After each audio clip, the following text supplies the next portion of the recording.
Bonjour à toutes et à tous. Aujourd'hui, on va soulever le capot, on va regarder ce qui se passe dans la boîte noire de l'IA pour vraiment comprendre comment sont fabriquées ces vidéos qui, il faut bien le dire, redéfinissent complètement notre réalité.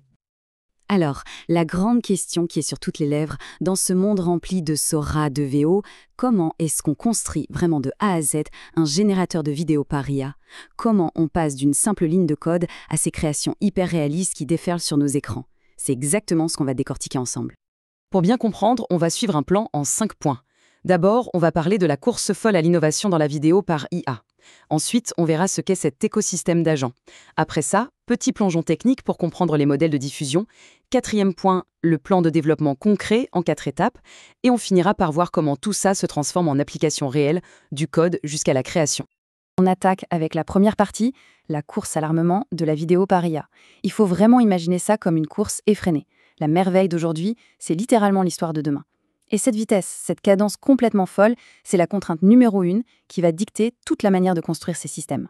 Et oui, le rythme est juste hallucinant. On parle de modèles comme Sora, VO, Gen 3. Ils redéfinissent ce qui est possible en l'espace de quelques mois à peine. Ça veut dire quoi? Ça veut dire que si on bâtit un système trop rigide, eh bien il est pratiquement obsolète avant même d'être lancé.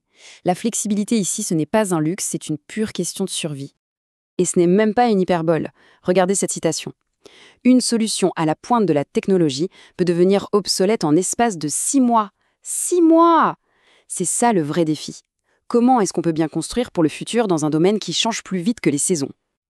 Alors, face à cette obsolescence quasi programmée, la solution, ce n'est pas de construire un énorme monolithe, un seul modèle géant qui fait tout. Non, ça ne marche plus. La réponse, elle est beaucoup plus maligne, beaucoup plus agile. C'est un écosystème d'agents. On passe d'un géant unique à une véritable équipe collaborative. Et ce changement de paradigme, il est crucial. D'un côté, on a l'ancienne approche, le monolithe, un seul modèle d'IA, super rigide, impossible à mettre à jour et donc condamné à devenir obsolète. Et de l'autre, l'approche moderne, un pipeline multi-agent, c'est comme une chaîne de montage, avec une équipe d'IA spécialisée qui collabore. La clé, c'est la modularité. Si un nouvel agent, disons meilleur en animation, sort demain, eh bien on change juste cette pièce-là. On n'a pas besoin de tout jeter et de tout recommencer. C'est ça, être à l'épreuve du futur. Pour que ce soit plus clair, il faut imaginer ça comme une équipe de tournage de films, mais composée d'IA. Il y a d'abord l'agent image, c'est notre directeur de la photo, celui qui génère les images de base en haute qualité. Ensuite, l'agent d'animation, notre artiste des effets visuels, qui va donner vie à cette image statique. Et pour finir, l'agent audio, le sound designer, qui s'occupe de la musique, des effets, des dialogues, tout le son. Et bien sûr, comme sur n'importe quel tournage, il faut un chef d'orchestre, un réalisateur. C'est le rôle de l'agent orchestrateur. C'est lui le cerveau de l'opération. Il sélectionne le meilleur agent pour chaque tâche, il gère tout le workflow et surtout, il optimise l'utilisation des ressources qui coûtent cher, comme les fameux GPU. En gros, c'est le producteur et le réalisateur en même temps. Bon, on a notre équipe d'agents. Mais quels outils utilisent-ils? Au cœur de la machine, il y a une technologie qui a complètement changé la donne ces dernières années. Les modèles de diffusion. C'est vraiment la technologie dominante aujourd'hui. Et on va voir pourquoi. Alors, comment ça marche un modèle de diffusion? Le processus est à la fois simple et génial. Imaginez une image qui n'est que du bruit, comme la neige sur une vieille télé. Le modèle part de ce chaos total. Ensuite, étape par étape, il va débruiter l'image. Il enlève un peu de bruit et une forme commence à apparaître. Il continue et les détails s'affinent. Et il répète ce processus jusqu'à ce que tout le bruit ait disparu pour ne laisser qu'une image parfaitement claire et cohérente. C'est un peu comme s'il sculptait une statue en partant d'un nuage de poussière. Et c'est cette méthode qui explique leur succès. Si on les compare aux technologies plus anciennes, par exemple les GANs, qui étaient connus pour être très instables, ou les modèles autorégressifs, eh bien les modèles de diffusion sont meilleurs sur presque tous les points. La qualité d'image est très élevée, oui, mais surtout, ils ont une excellente cohérence temporelle. C'est-à-dire que dans une vidéo, les objets restent constants, ils ne se transforment pas bizarrement d'une seconde à l'autre. Et en plus de ça, ils sont très très stables. Ok, donc on a l'architecture globale, notre écosystème d'agents, et on a la technologie clé, les modèles de diffusion. Mais concrètement, comment on construit un de ces agents? On passe maintenant au plan de développement, un processus rigoureux en 4 grandes étapes.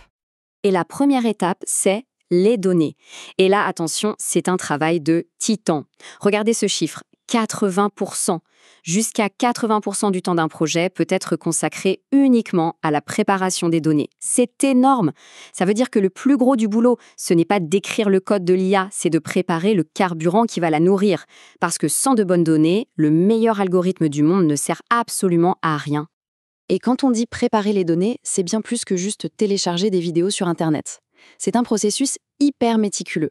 Il faut sélectionner les bons jeux de données, extraire chaque image de chaque vidéo, tout nettoyer, tout normaliser pour que la résolution et le format soient les mêmes partout. Et ensuite, il faut enrichir et étiqueter tout ça, c'est-à-dire dire au modèle, sur cette image, il y a un chat et il court. On peut même aller jusqu'à l'augmentation de données, c'est-à-dire créer des variations pour avoir encore plus d'exemples. Chaque étape est fondamentale. Une fois que nos données sont enfin prêtes, on passe à l'étape suivante, l'entraînement du modèle. Et là, il faut choisir le bon framework de développement. C'est un peu comme choisir entre différents types d'ateliers. PyTorch, par exemple, c'est génial pour la recherche, c'est très flexible. TensorFlow, c'est plutôt l'usine, construite pour la production à grande échelle. Et puis il y a JAX, optimisé pour des performances extrêmes sur des modèles gigantesques. Le choix dépend vraiment de l'objectif final. Ok, le modèle est entraîné. Mais est-ce qu'il est bon? Pour le savoir, il faut l'évaluer. Et pour ça, on combine deux approches. D'un côté, l'évaluation subjective, faite par des humains. C'est la référence absolue, le test ultime. Est-ce que le résultat est beau? Est-ce qu'il est crédible? Et de l'autre, l'évaluation objective, faite par des algorithmes. C'est la solution qui permet de passer à l'échelle, d'évaluer des milliers de vidéos de façon rapide, automatique et surtout cohérente. Et même du côté des algorithmes, les choses évoluent très vite. On abandonne les vieilles métriques comme le FVD, qui n'est pas toujours très fiable. Aujourd'hui, on se tourne vers des mesures bien plus fines. Par exemple, le FVMD, qui est excellent pour mesurer la qualité du mouvement et la cohérence dans le temps. Ou encore le VMAF, un score composite qui a été spécifiquement créé pour imiter la perception humaine de la qualité. L'objectif, c'est que la machine apprenne à voir et à juger la qualité comme un œil humain. Voilà, on a vu tout le processus technique. Maintenant, prenons un peu d'auteur. Comment est-ce que toute cette ingénierie complexe se matérialise dans le monde réel, dans les outils que tout le monde commence à utiliser? On passe du code à la création. Et quand on regarde le marché, on voit que chaque plateforme a en fait choisi de se spécialiser. Elles utilisent toutes plus ou moins cette architecture d'agents, mais en se concentrant sur un point précis. Agen ou Synthesia, par exemple, sont devenus experts en avatars photoréalistes pour la communication d'entreprise. Midjourney, de son côté, a misé sur un style artistique très marqué, parfait pour les créatifs. Et Canva intègre tout ça dans une suite de création plus large pour les réseaux sociaux. Chacun sa spécialité. Donc, si on devait résumer les points stratégiques à retenir, ce serait quoi? Premièrement, il faut absolument adopter cette architecture en pipeline modulaire pour rester agile. Deuxièmement, les données sont reines. Il faut investir massivement dans la qualité des données. Troisièmement, évaluer de manière plus intelligente en combinant l'humain et les bonnes métriques. Et enfin, un point crucial, trouver sa niche, se spécialiser. Dans ce domaine qui bouge si vite, vouloir tout faire en même temps, c'est la meilleure recette pour l'échec. Et tout ça nous amène à une dernière réflexion. À mesure que ces écosystèmes d'agents deviennent de plus en plus sophistiqués, qui ne se contentent plus de générer des images mais qui s'occupent aussi du montage, de la bande-son, on peut légitimement se poser la question, le prochain grand réalisateur, la prochaine grande réalisatrice, est-ce que ce sera un algorithme? C'est une question vertigineuse et pour l'instant elle reste grande ouverte.